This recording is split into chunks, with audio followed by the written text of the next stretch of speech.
सुप्रभात बच्चे। कहानी के तीसरे भाग में, पाठ के तीसरे भाग में जब पटेल जी के बार बार पूछे जाने पर नीलिमा से कि लेखक कब आएंगे, लेखक रोज अपने घर आते थे अपने पिछले दरवाजे से, लेकिन पटेल जी को यही मालूम हुआ था कि वो महीने दिन के लिए किसी ट्रेनिंग में गए। एक दिन मुलाकात हो ही जाती है। लेखक ने बताया कि हाँ, ट्रेनिंग पूरी हो गई।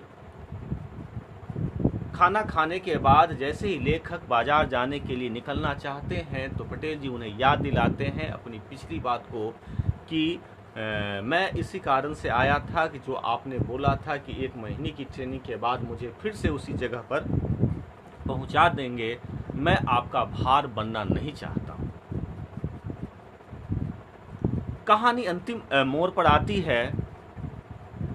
लेखक के द्वारा पूछा जाता है कि क्या आपकी स्थिति ऐसी नहीं होती तो आप अपने बच्चों के लिए भार क्या हो जाते, आप अपनों के लिए क्या भार हो जाते। लेखक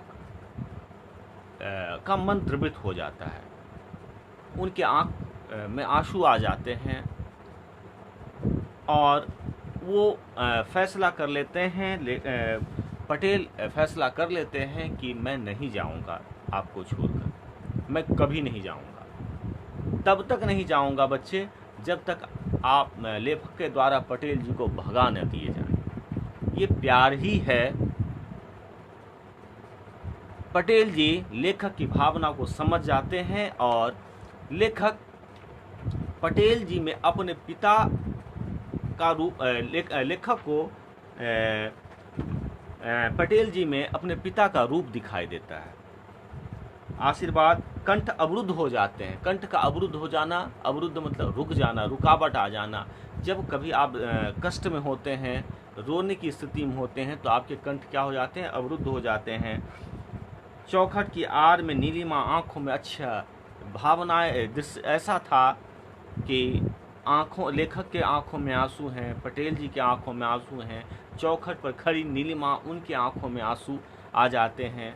मैं पहले बताया ये कहानी बड़ी ही मार्मिक थी, मर्मस्पर्शी थी। साफ सुथरे वस्त्रों में सुखी संतुष्ट बैठे है ना काकासा यानी काका की तरह को जब इधर उधर आते जाते देखता हूँ तो अपने हृदय से संतोष की सरिता कल कल नाद करती हुई प्रतीत होती है। जब उनको पहले जो मंदिर पर देखे थे उनकी स्थिति और अभी उनके स्वास्थ्य बहुत अच्छे हो गए हैं, उनके चेहरे पर चमक आ गई है, तो वैसी स्थिति में जब लेखक देखते हैं काकासा को यानी पटेल जी को, तो उनके हृदय में संतोष की सरिता कल कल नाद पिछली कविताओं में भी हमने देखा था, नाद मतलब क्या होते हैं, आवाज़, है ना। कल का नाद करती प्रतीत होती है। मुझे ऐसा लगता है काकासा ही मेरे बाबूजी हैं, सच मेरे बाबूजी, है ना। तो उनमें ये दिखाई देते हैं, उनका रूप दिखाई देता है, अपने पिता का रूप देखते हैं पटेल जी में। तो बच्चे ये थी कहानी कि यहाँ पर 2 बातें हुई। पहली बातें हुई क्या कि जो अपने थे वो पराये बन गए और जो पराये थे जिनको हमने मदद किए थे, जिनको पटेल जी ने मदद किए थे, वो आज उनकी विपरीत परिस्थिति में काम आ गए, है ना।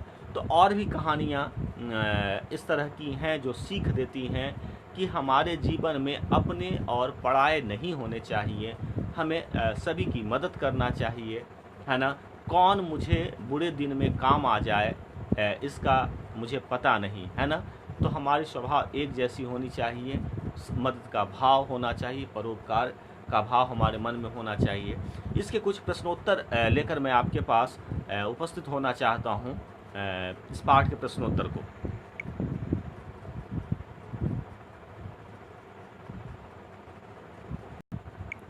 यहाँ पर पहला प्रश्न है, लेखक के साथ पटेल जी का परिचय एवं घनिष्ठता कब और कैसे हुई।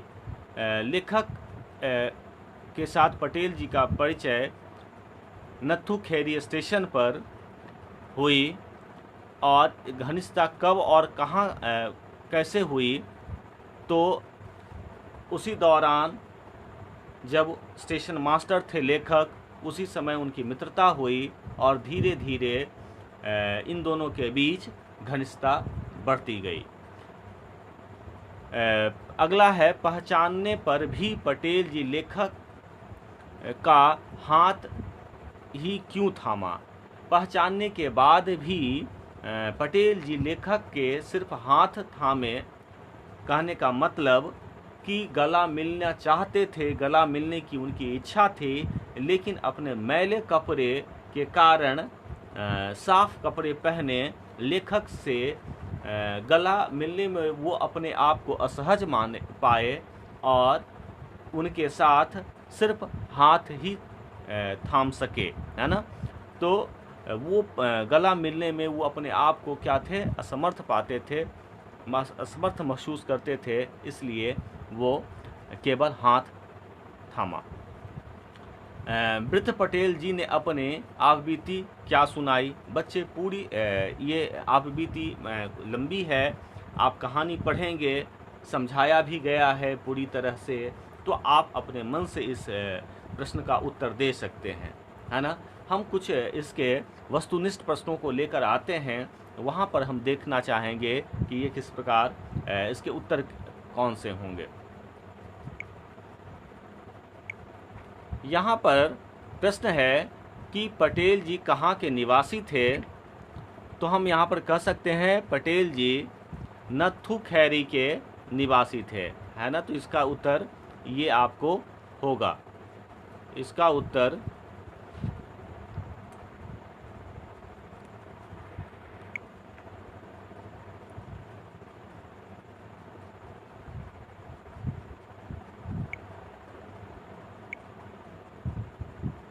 है ना, नत्थू खेरा के निवासी थे। अगला है, लेखक कहाँ किस पद पर कार्यरत थे, है ना। लेखक वहाँ किस पद पर कार्यरत थे, तो हम यहाँ पर क्या देखते हैं, स्टेशन मास्टर, है ना। जी, पटेल जी लेखक को कहाँ घूमने ले जाया करते थे, तो कहानी में इस बात की चर्चा है कि पटेल जी लेखक को अपने खेतों में घुमाने के लिए ले जाया करते थे, जहाँ पर उन्होंने सरसों की बात की गई, सरसों के पीले खेतों की बात कही है ना। तो यहाँ पर हो जाएंगे आप अपने खेतों में। आगे हम देखेंगे बच्चे अगले प्रश्न में, 2 प्रश्न और हैं यहाँ। लेखक का तबादला होने के बाद पटेल जी के घर में किसकी मृत्यु हुई, है ना। तो यहाँ पर हम देखते हैं क्या कि तीसरा जो वैकल्पिक उत्तर है यहाँ पर कि उनकी पत्नी की, है ना, उनकी पत्नी लेखक पटेल जी की पत्नी की मृत्यु हो गई थी और उस मृत्यु के कारण वो यहाँ पर चर्चा भी की गई बड़े विषाद से, और उन्होंने एक साधु बैरागी जीवन बिताने का फैसला किया था। तो यहाँ पर ये क्या हो जाएंगे, आपको तीसरे उत्तर होंगे उनकी पत्नी की।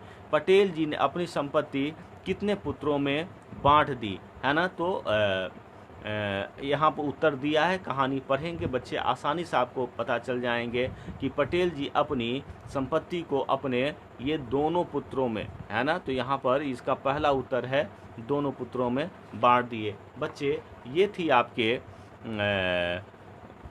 संतोष की सरिता कहानी, जिसके लेखक थे विपुल ज्वाला प्रसाद। आप इन्हें पढ़ेंगे ध्यानपूर्वक। ये कहानी बड़े ही मर्म स्पर्शी हैं, भावनात्मक हैं, और कह सकते हैं कि एक कहानी के रूप में इसे पढ़ा जा सकता है और समझा जा सकता है, जीवन के दुखों को, जीवन के कष्टों को, जीवन के अनुभवों को। धन्यवाद बच्चे, उम्मीद करते हैं आप सभी अच्छे से होंगे।